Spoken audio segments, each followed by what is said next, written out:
He led Akron in rebounding in 8 different games. He led them in assists in 9 different games. So we talk about the scoring numbers, but I like the fact that not only can he distribute at a decent clip, but he's going to get after it on the glass. He's going to defend. He's an all-around type of player.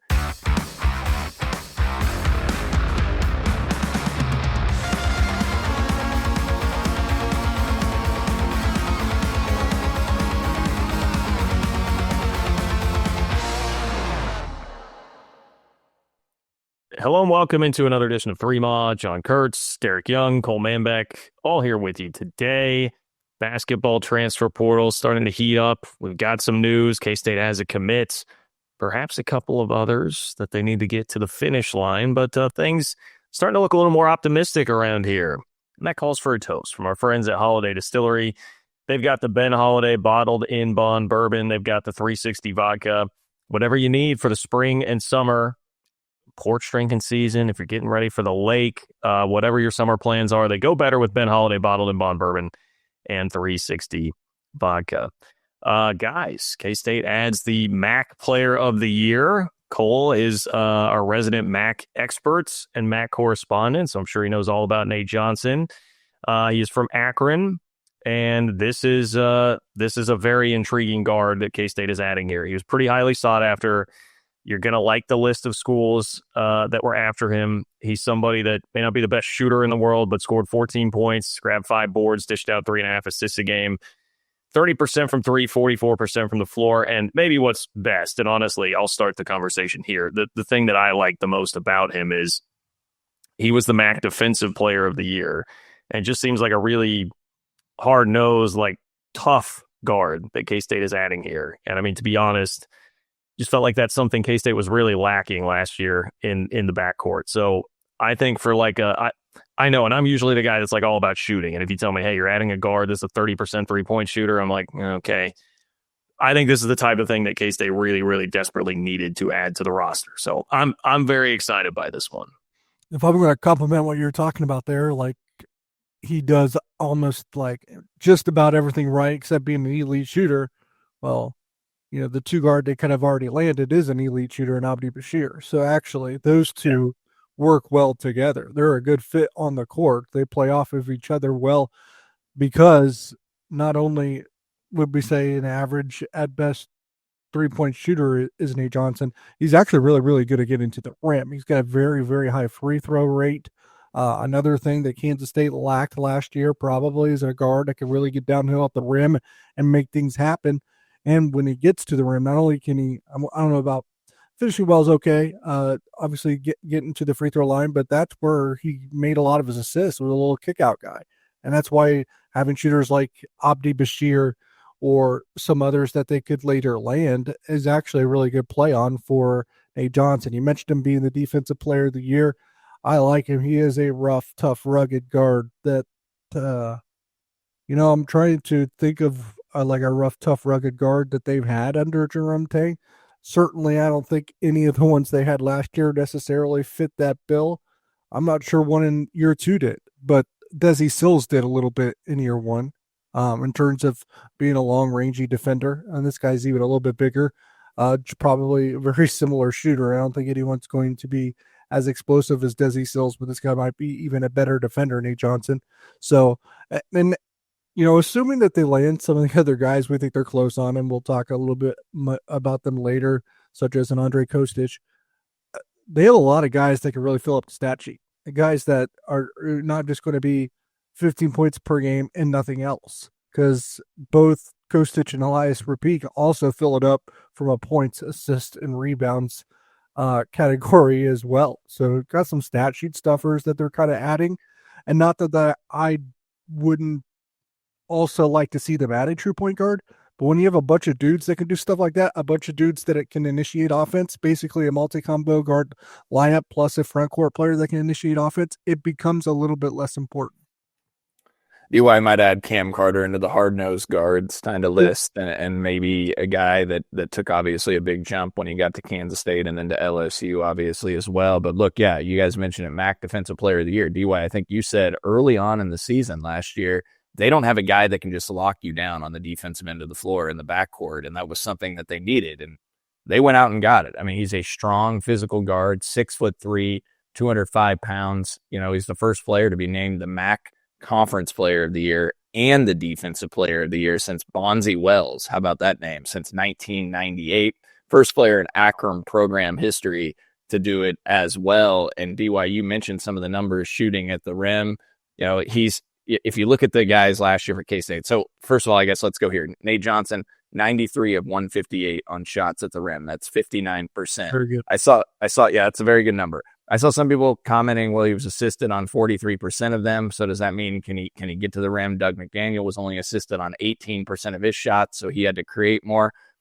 If you watch the film, he can get to the rim. He's a strong physical guard. He can finish through contact. You mentioned the free throw numbers, DY. 114 of 142 on free throws this year, over 80%, 37.7 free throw rate. Well, let's look at K-State last year at the free throw line. David Gasson led K-State in free throw attempts at 124. This kid had 142 last year. If you look at K-State's guard specifically, Max Jones led K-State's guards in free throw attempts with 80, followed by 66 by Hassan. And a lot of Hassan's free throws were getting fouled late in the game when they were trying to get the ball in his hands because they trusted him at the line, or getting fouled on a three, not creating at the rim. Doug McDaniel had 58 free throw attempts. Coleman Hawkins, 78. CJ Jones, 46. Again, Nate Johnson had 142. He's going to get to the foul line. He's able to finish. He goes through contact. I think K-State was a little soft at the rim last year. If you look at shots at the rim, I mentioned 93 of 158. Well, K-State, Max Jones, 46 of 94 on shots at the rim last year, 49%. Doug McDaniel, 66 of 138, 49% on shots at the rim. Hassan was 4 of 9. That's not his game. David Castillo, 1 of 7 at the rim. CJ Jones, 32 of 63 at the rim, 51%. But again, here's a guy that got to the rim 158 attempts and converted at a much higher percentage than what K-State's guys did. Now, that's in the MAC, and we'll talk about this as well, the transferring up. And those are Big 12 numbers that we just talked about, guys going up against Big 12 competition. But like the ability to get to the rim, like the strength that he brings to the court and the defensive tenacity and a lot of the different elements, he's just an all-around solid player that does a lot of different things, has a lot of different intangibles. He's a winner. We can hit on all of that, but there's a lot to like. And then obviously we'll have a little question about the transferring up, and the MAC was not a very good league. Yeah, to be honest, some of those even assisted numbers getting to the rim, I don't really hate that based on the guys that we believe that they're in on, because you know who has highlight clips of finding the cutter in the lane and throwing beautiful passes to them? Both Repeat and Kostic. Yeah, not bad. Man, a Bonzi Wells reference today. That got me juiced up. You guys know anyone know where Bonzi Wells played? In college? Yeah. No, I was going to say the Portland Trail Blazers. No, that's not what we're talking about here. Cole? I mean, I should have it because I just pulled that, but I'll throw out a rant. Ball State. He did play at Ball State, yes. I didn't know that. I was just throwing out a guess there. I don't know. I feel like you were sandbagging that one a little bit. Well, at least he probably knew it was in the MAC. So. Well, yeah. He did because, but I don't know. I don't know if I was going to try and give you like David Letterman as a hint, or I guess we could go Jason Whitlock. But those are the only Ball State references that I know. I got a scholarship offer from Ball State. Okay, well, Derek Young. Maybe DY's got a Ball State home field shirt. Not quite time for that yet. Chirp, chirp. Okay, chirp. Bonzi Wells, Nate Johnson.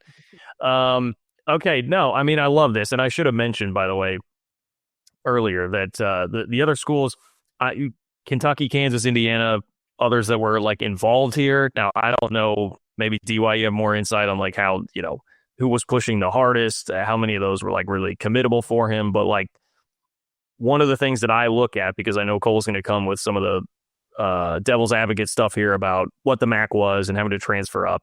But it's an easy thing to look at, like, all right, who was after him? I mean, we had some of these concerns about Abdi Bashir too, but like Alabama seemed to really want him. Now, maybe it would have been in a lesser role than what he is going to take on at K-State, but in the portal, when there's so much variance and it's so hard to decipher what to make of somebody's numbers at whatever level, I always think a lot of times just go look and see who's after him. And this was a pretty good list that was after Nate Johnson. Yeah, and I don't even know if I can say like scholarship offers were on the table, or any. I'll kind of explain the how it was floated, but like you heard about we heard about Nate Johnson being a potential target, and knowing where they were going to that they were probably going to go for him, and the only hesitation on whether or not they could get him was based on was the specific group of schools that were also chasing him believed it was among those was Indiana, Kansas, and Kentucky. That's what I mean. I will just tell you, as a collective three-mod group here, I think our first inclination on this was, well, that's nice, but they're not going to get him, and so they got him. So I think this is one to celebrate. I guess I would put it that way. I think you're pretty safe celebrating this, even if there is, as with any prospect, reason to look at it and be like, okay, but how will this actually translate? Yeah, and clearly a priority. I mean, as soon as he entered the portal, I mean, the staff prioritized him, guys, and they flew to Ohio on Friday. They met with him. They did an in-home visit and seemed they closed the deal out. Second time in the Jerome Tang era, I believe, that they've gotten an Easter Sunday commit. Who was the last Easter commit, guys? Can you recall? It was year one. I was gonna say it would probably, the way you're setting it up, I'm thinking it was year one. So that was too early for Keontae, right? Yeah, way too early. Let's hope this guy has a better career at Kansas State. Oh, okay. Who was like bad? Like, who would you be making? I don't know, like that, because like Tyke Green or something. I don't know. Like, no, he was later too. Jarrell Colbert. Oh, and Colbert also, transferred to SMU this last offseason, and he went in the portal again. I didn't play much down the stretch for SMU, and now he's at McNeese State. So, yeah. So let's hope. Maybe next year Cole will be sitting around saying his career has risen. Maybe we'll say that a year from today. Hey, if it rises more than it did, and you mentioned the numbers, that's a great thing. I want to mention this about him, guys, just to touch on it a little bit more, because he's an all-around good player. He brings a lot of different things to the court. So let's touch about the assist numbers first, all right? First of all, I think he's more of a combo guard, shooting guard. I don't think K-State needs to run him as the primary point. I think he can do it some. To what DY brought up earlier, I'd still like to add a point guard as well through the portal here. They're going to probably have 2 spots left after they land, hopefully, a couple of the European guys, so we can hit on that too. But 15 games of 4 assists or more. He had 10 versus South Alabama in a game earlier this year. All right, most turnovers in a game this season was 4, but he had 2 turnovers or less in 26 different games this season, 3.4 assists to 1.8 turnovers per game this season. 9 games of 3 steals or more. 16 games of 2 or more steals, 1.7 steals per game, 3.0 steal rate, highest on Akron's team.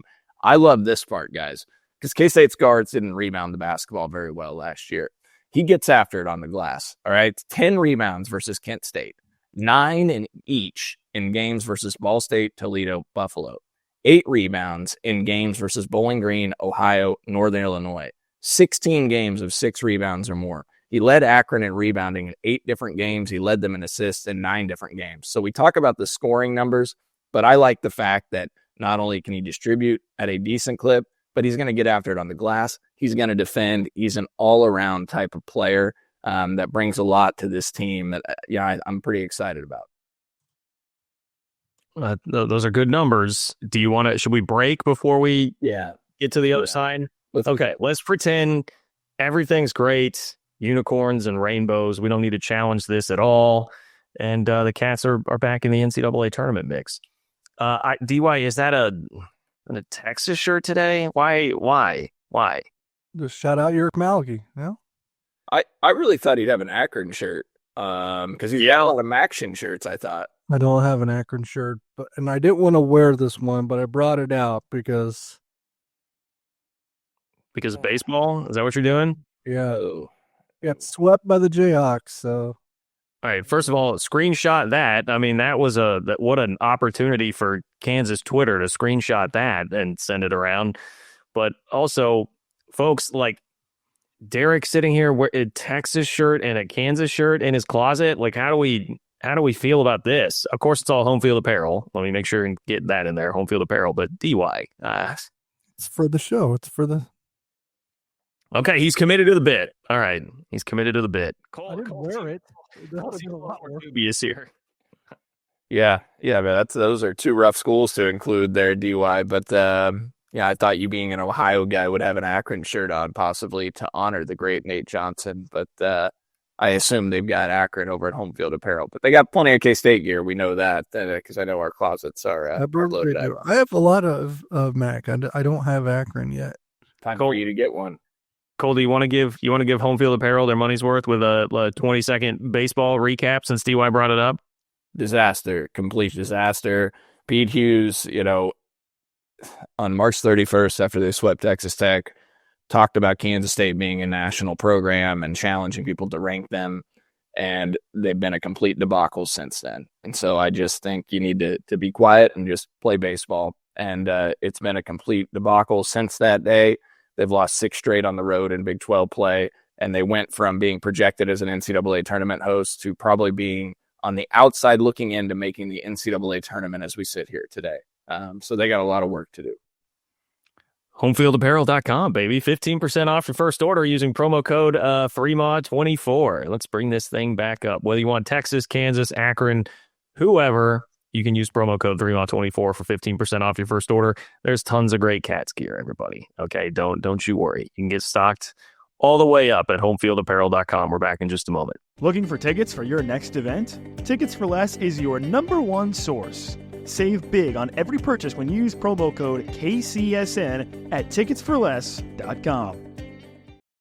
Success in real estate takes more than vision. It takes the right financial partner. When someone takes something rundown and turns it into something great, that's called a comeback story, like Brain Group. They take distressed properties here in KC, completely rework them, and then turn them into valuable real estate. But that kind of work needs the right bank behind it. Enter Emprise Bank. They're not about cookie-cutter loans. They saw Brain Group's vision, backed them, and now they're making big moves in Kansas City real estate. Talk about your partner in possible. Emprise doesn't do one-size-fits-all financing. They invest in potential and back growth. Visit emprisebank.com/KC to learn more. Emprise Bank. Member FDIC. Equal housing lender.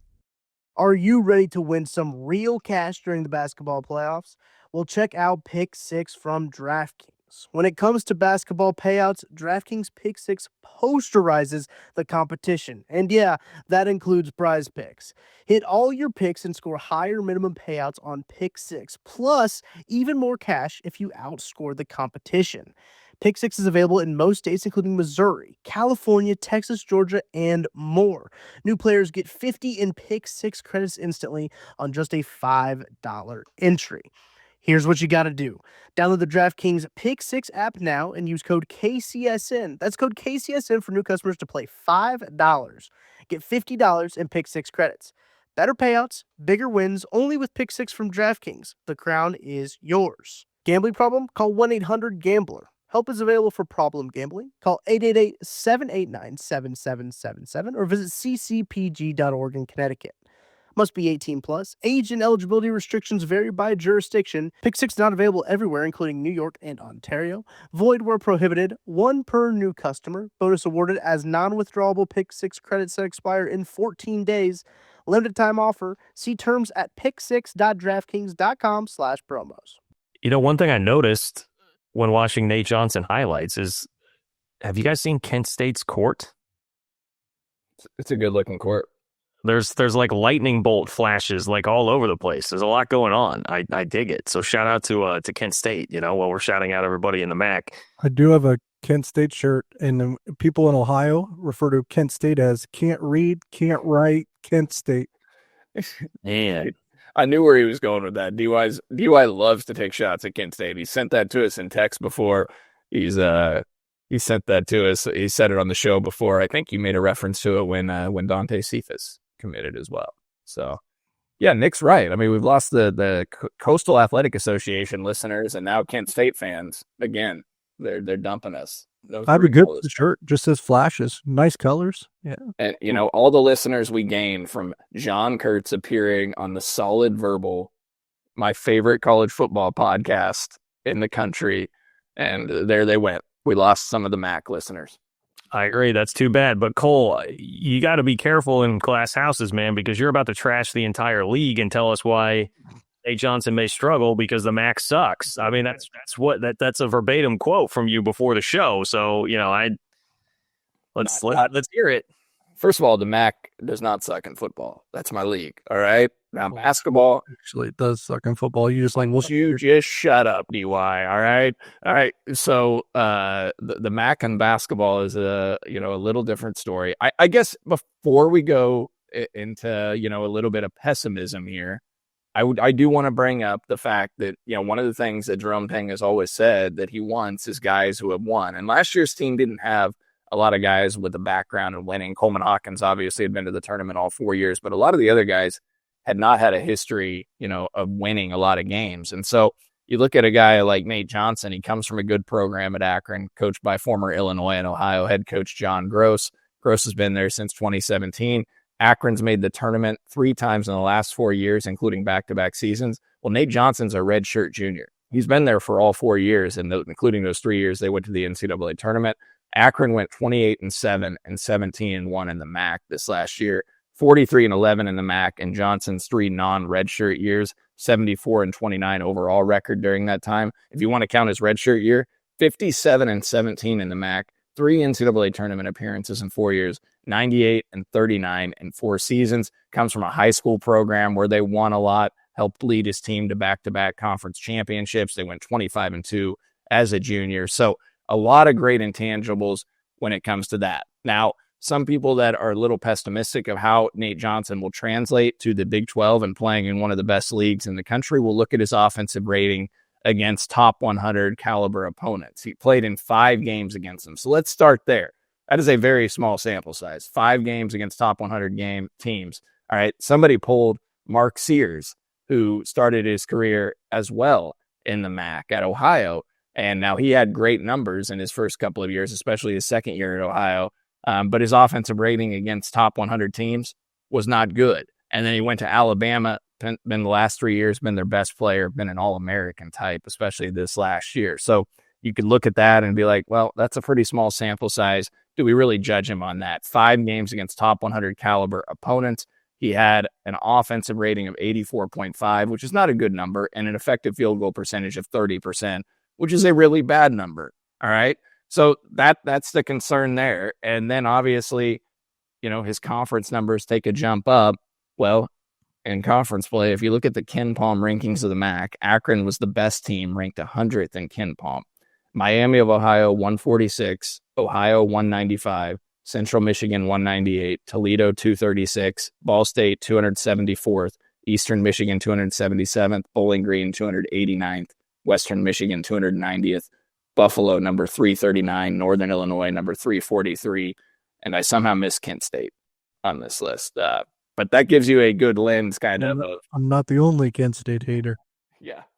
So, they could even make the Ken Palm list. Yeah, they're on there somewhere, but I didn't feel like going back to find them after I realized I initially missed them. So Cole also can't read. Okay. Yeah. Okay. Yeah. So there are going to be some question marks about how does he translate up to this level of competition, and also that he was in his 4th year at Akron and his numbers finally took that big jump because his redshirt sophomore year last 7 points a game. So he took a big jump this year. I think he's going to be fine. I don't think he's going to be a superstar at K-State. I think you got to go land other really good players. I still think the best player you need to land remains out in the portal. I think you need a home run type still, in addition to the European guys they're after.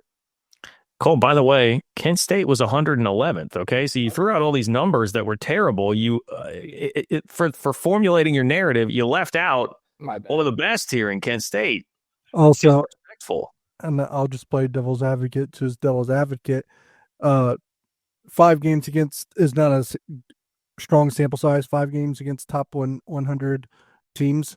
But if they were good, we wouldn't be saying it was a short sample size. So, well, and so keep in mind that the very first we used Abdi Bashir's small sample size when he scored 38 on Rutgers and 20 on Michigan State, right? Yeah, but we also looked at some of the other big games that he played against where he might have struggled as well. But to be fair to Nate Johnson, the 2 very first games of the season, Arkansas State and St. Mary's, were top 100 opponents. So 2 of those games occurred right out of the gate to start the year. And then Yale was another one, and that was played in December. So a lot of those top 100 games played early on in the year. They played Arizona in the NCAA tournament. Akron was a 13 seed in the tournament. And in that game, Nate Johnson struggled from the field, but hey, he found a way to contribute. 11 of 12 at the free throw line. Had 13 points against the Wildcats in that game. One other thing, like you can tell this kid comes from a good background. He's raised well. I read an article from the Akron Beacon Journal in March. And this is a quote from John Gross. Quote, "We had talked about redshirting him during the freshman season in 21-22. He was hurt in the summer. He got hurt again in the fall. And I'm like, man, he's going to be so behind. So Nate and I had this conversation. We're going to talk to his mother, who's a great lady. And her question for me was, does this mean he gets an additional year of free education? I said, yes, ma'am. She goes, I'm in. Quote, Gross says, you don't get that very often. She understands it. She gets it. She'll say to me, make sure you're hard on him now. She wants him coached. She wants education. She cares about the right things. And then he also says, Nate's a stud, and he's that way because he plays on both ends, defense and offense. He can rebound offensively and defensively. There really isn't any area that he doesn't impact, and that's what makes Nate a special player. So you like a lot of the things said there. He's going to be probably a good team leader type for this program. He's going to bring a lot of the intangibles that you want, and now you got to surround him with more talent. And Kamari McGriff got the leadership award in the Coastal Athletic Association. Yeah. I mean, like, hey. And a winner at UNC Wilmington and made the NCAA tournament. Give him credit for that, man. The staff, like we've had plenty of criticisms about them, rightfully so, but they seem to have gone about really trying to address that, with some guys who are going to be more about the right things and hopefully avoid some of the pitfalls of last year where it just seemed like beginning of the year, guys weren't really together. They were having issues with all sorts of things, right? We don't need to relitigate all of that, but hopefully this formulates a team that is not going to have to go through the type of non-con that last year did if you're going to be bringing in guys of this level of character and that have that care to them. So that's a good nugget, Cole. That's good work. That makes up for it. I'll just say this, the non-conference schedule this upcoming season, I think is going to actually be more difficult than this past year where they went 6-5. Cole, I'm going to say that makes up for you napalming the entire MAC and Kent State. So good poll with reading the Akron Beacon Journal. We'll give the Akron Beacon Journal some love here on the show. And Nate Johnson's from, obviously played at Akron, but I think he's from Dayton, Cincinnati area. So, well, it looks like things are going well on the European front. Let's go ahead and take a break. When we come back, we'll let you know more about where things sit there and how that could start to fill out the rest of the roster. Thanks for listening to KC Sports Network. Make sure you download our new app. Find it on the App Store or Google Play. Just search KC Sports Network. I believe we've talked a little bit about what's gone on in Europe so far, but I don't think we have talked about Andre Kostic, who is, would you guys say, is this the highest upside player that K-State has been linked to this offseason? Is that a fair statement? Yeah, I don't know when that upside. Yeah, highest upside's probably right. He's 18. He's super talented. So I think you're right on that. I don't know that makes him a better or worse player right now than Nate Johnson. I would probably go Nate Johnson, but Kostic has probably got some more explosiveness to his game and probably could light up things here and there a little bit more than Nate Johnson, who I anticipate likely being a more steady player. But if you can, and we think they have a shot at combining a Nate Johnson with an Andre Kostic or Elias Rapika, I think that's where you kind of become a dangerous team in terms of those three players. I think complement each other extremely well. Again, like we've spoken about, maybe you prefer a true point guard, so you have one. But in my opinion, when you have three players like that, and if you go get another one, just a bunch of players that can initiate offense and a bunch of players that can share the ball, that does alleviate the absolute must get in terms of a true point guard. We've seen teams win the NCAA tournament without a true point guard because they have just a bunch of guys that can handle the ball like combo guards. And you probably have two others technically in CJ Jones and David Castillo. They're also still on the roster. So I think it mitigates a little bit of the need In a perfect world, I think you could get a true dog point guard as well. But now maybe it's trickier to get. I don't know. But in terms of Elias Repeat, I don't think he's a Coleman Hawkins clone, but I think like Coleman Hawkins, he is a front court player that is a great passer and can initiate offense. And I think Kostic, not a true point guard, but clearly can, penetrate a defense, pass beautifully, has a good shot on him as well. So the challenge with Kostic, who we haven't talked about nearly as much, is he is 18, super talented 18. So some 18-year-olds can come over to the United States and instantly be college basketball studs. Some of them, there's growing pains. Igor Demon of BYU is going to be a lottery pick. But there were times this past year when, despite him being really, really good for BYU, there were times this last year where he was not good for BYU and they had to bench him. I think they went basically a month without him closing games out, and they closed out games with Dallin Hall instead. So there is going to be probably some ups and downs when you're talking about an 18-year-old. So just to reset here on Kostic, Serbian guard. So he's from Serbia. He's got a lot of talent.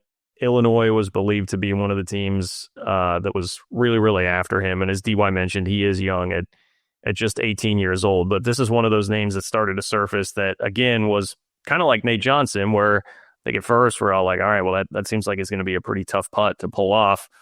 But now it appears that K-State is in a very good position here. Now, what exactly that means, I don't know if we ever get some sort of like official commitment announcement or whatever. And for those of us that lived through last year's transfer portal season with Caleb Battle, when they had him committed, I guess, air quotes at one point, and it didn't work out, I can understand why you would be uneasy here, but it certainly feels like things are trending very much in the right direction for Andre Kostic.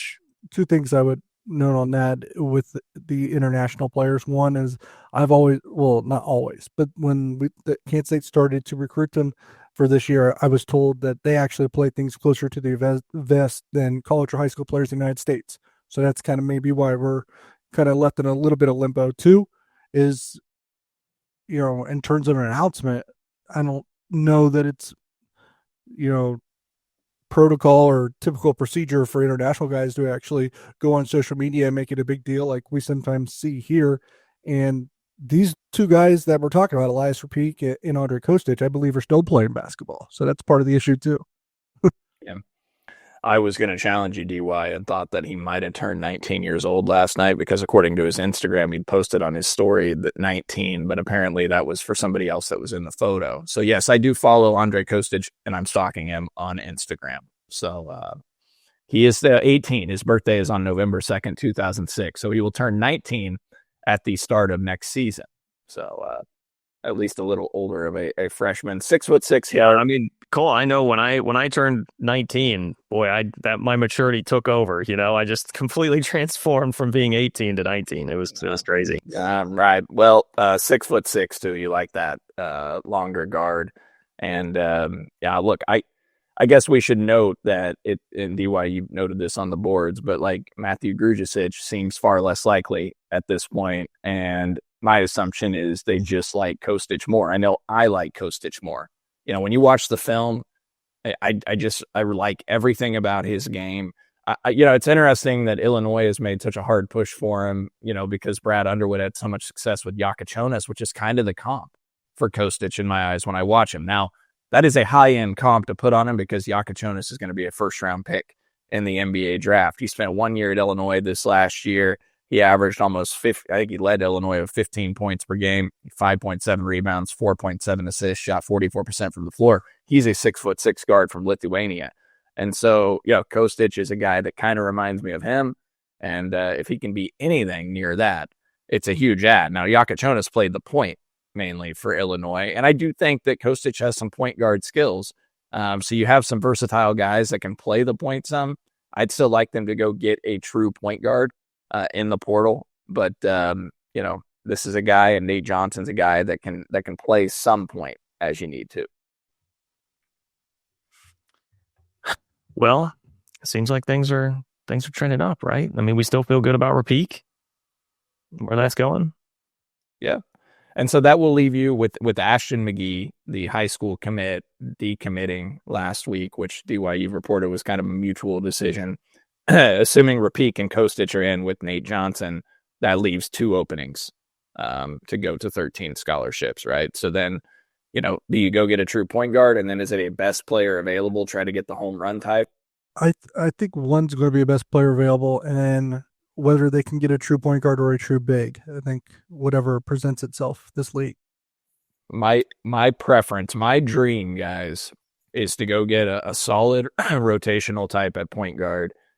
And again, this is a long shot. This is dream scenario. Keep in mind, and it would be. Oh, don't say it.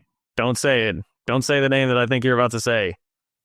Okay, then I won't mention it. Everybody stay tuned for a couple weeks out, and I'll let you know what my dream scenario is. It would be obviously DY. John knows where I'm going. It'd be Darian Williams of Texas Tech, because he's a guy that can play the 3 and the 4. Hard nose, gets after it, and it gives you a lot of versatility to the roster. Now, again, that'd be very expensive. BYU is in on him, so that's going to drive the price up. And if Texas Tech isn't able to keep a guy like that around, then that tells you, because we know Texas Tech has a ton of money. Yeah, then I would also throw out Jameer Watkins, though, and RJ Lewis. Like those two as options as well, type best player available, still in the portal. Go get one of those guys, and I'll feel pretty solid about this roster. I mean, really what you're looking for there is kind of like what K-State pulled off with Coleman Hawkins last year, right? I mean, you just wait around and you go after the biggest name, but literally best player available. I mean, that really was what Coleman Hawkins was at the time that they got him last year. So, yeah, I mean, look, Darian Williams would be awesome. Do we know why he went in the portal from Texas Tech? I can't imagine that would be a money thing. Like, I don't, and he is, I mean, he's going through the draft process too. So you'd have to wait that out. Do you think there's a chance that he stays in and actually goes through the NBA draft? I don't. I mean, I don't. No offense to Darian Williams, I think he's a hell of a college player. I don't know if I see NBA type, with him.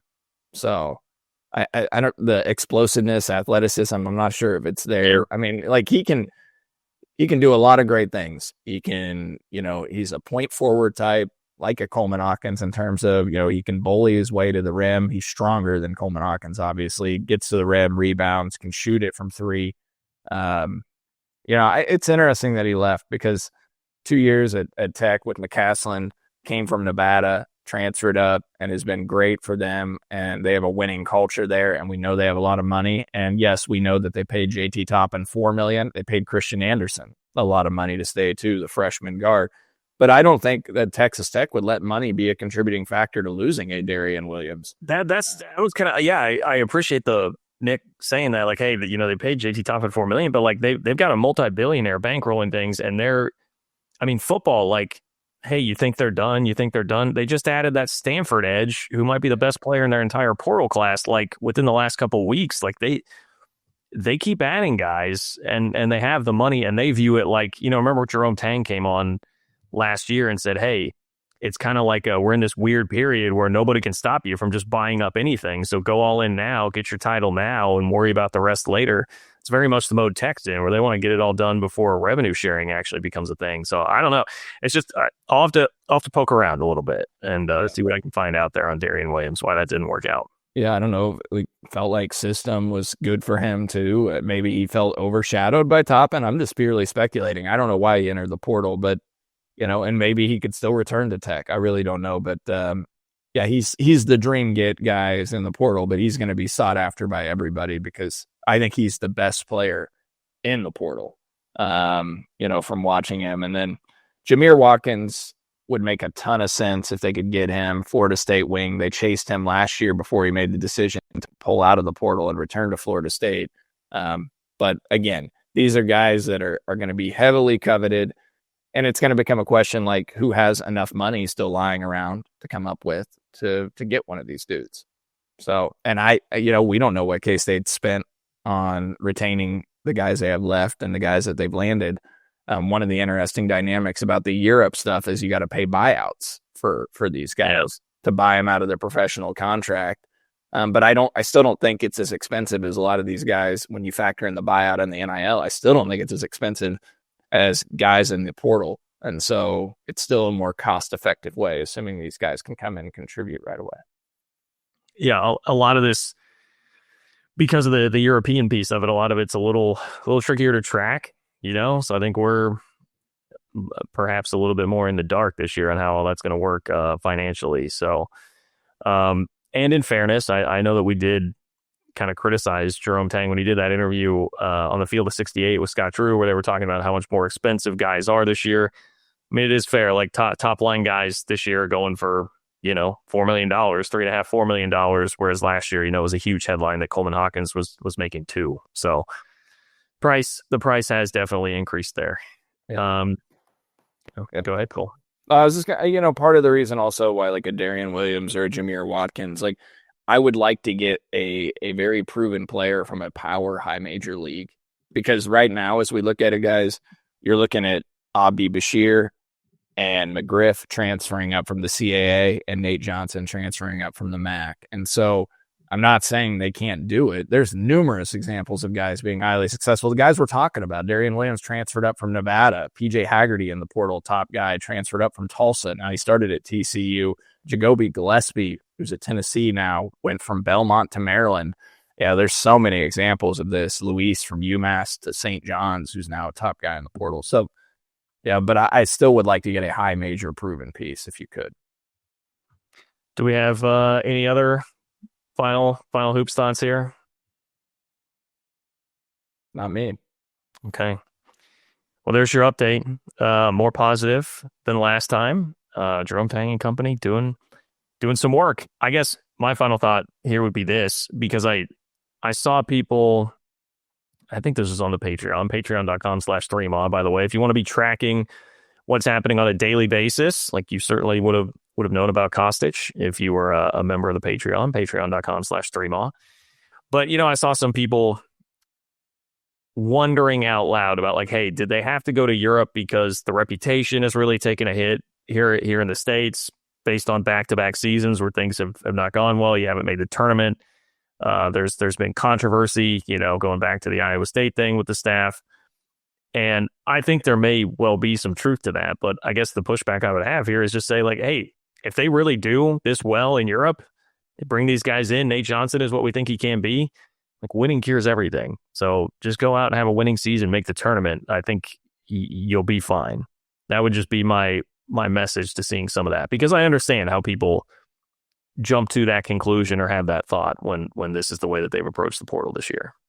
I would say also, if they didn't at least look at Europe a little bit, it's pretty naive and ignorant with that pool increasing by, the month and the year, just because obviously we know the basketball's improved mightily in that region of the world. And at the same time, those players are now more willing to come to college now, because it's not like it used to be where the only way they could make money as 19 to 21-year-olds was to stay in Europe and play professionally. Now they can play basketball from age 19 to age 21, get paid, and get a free college education. Yeah. It's kind of a system now to where it's more conducive for them to now go to college and play basketball. You get to play better competition, you get paid, and you get a free education. Those things are not that basically trumps what they now have in Europe. So that's why European players are more likely now to come to the United States to play college. And so if you ignore or don't explore that pool of talent, I think you are doing yourself a disservice. So it doesn't have to be, well, they're going over there because the reputation is harmed here. I don't know if that's the case or not. I think it's more, for me anyways, is like, if you don't go over there and look, you're turning a blind eye to an increasing percentage of college basketball players. Yeah, I think it's more that, DY and John. I mean, I think it's more about just there's a large pool of talent in Europe against guys that are older, more experienced. I know Kostic is still relatively young. Guy like Rapique's 21 years old, playing in the best league in the country outside of the NBA and the world. And, you can get experienced guys playing against that talent level that come in, they're more mature. And, look, the European scene has been increasing in the U.S. You've seen a lot of teams have, a lot of success with guys coming over. Gonzaga has been doing it for years. I mean, look at the guys they brought over, Domantas Sabonis and others over the last several years. Arizona's doing it with Tommy Lloyd, Cincinnati, BYU, they're starting to do it. And so the talent pool is increasing. Fran Fraschilla had a tweet the other day, that like it's completely changed. Like so many guys are coming over from Europe now, and it's filled on my timeline of all these guys that are now considering the college route, because it used to be against the rules in the NCAA. You couldn't go get a guy that's had a professional contract or ever played professionally. And now, BYU was playing a guy this year that got bought out. He was playing professional ball last year, and then he's playing meaningful minutes for BYU. And I'm not talking about Dim, and I'm blanking on the guy's name. I always do. But, there's so many examples. These are guys that can now come over here and make money and play in the U.S. when it used to be against NCAA rules, and they can get on the eyes even more of NBA radars. So I think it's more about that. Like there's another huge pool of talent, and frankly, it might not be as expensive. So at least yet, Yeah, no, it could be. Yeah, the more success that happens with these guys, the price will go up. Yeah, as we have seen, that is the reality here. Okay, appreciate all of our good sponsors, our friends at Holiday Distillery, Home Field Apparel. Thanks to Nick Springer behind the scenes. For Derek Young, for Cole Manbeck, I'm John Kurtz. Join us, patreon.com/3mod. Hit the Discord if you want daily updates. But until then, we'll talk to you very soon here on 3mod.